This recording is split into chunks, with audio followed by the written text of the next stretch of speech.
Ok, ça au sérieux. Quand on s'accapare du pouvoir par la force, on ne parle pas de droit.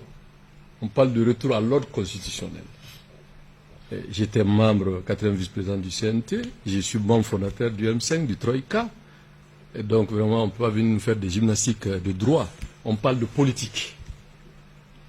Le fond de la question, quand on prend le pouvoir par la force, on ne parle plus du droit.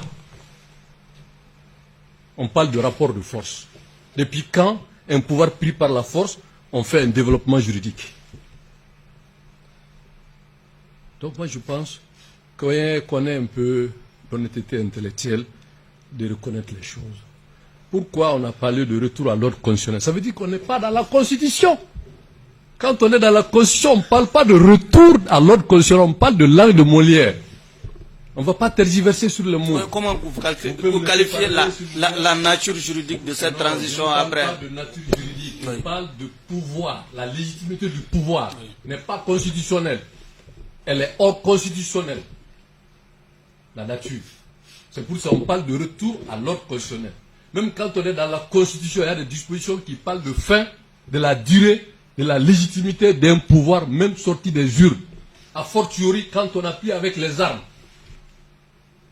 Et pourquoi on a parlé de 18 mois de transition? Pourquoi on a parlé de serment pour faire respecter la Constitution qui était en vigueur?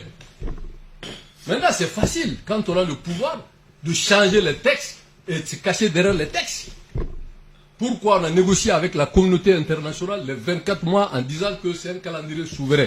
La question qui doit être posée, est-ce que les engagements qu'on a pris devant le peuple malien de jurer qu'on respecte, qu'on fait respecter ces engagements, est-ce que ça a été tenu? Si oui, quelles sont les raisons? Où sont-elles?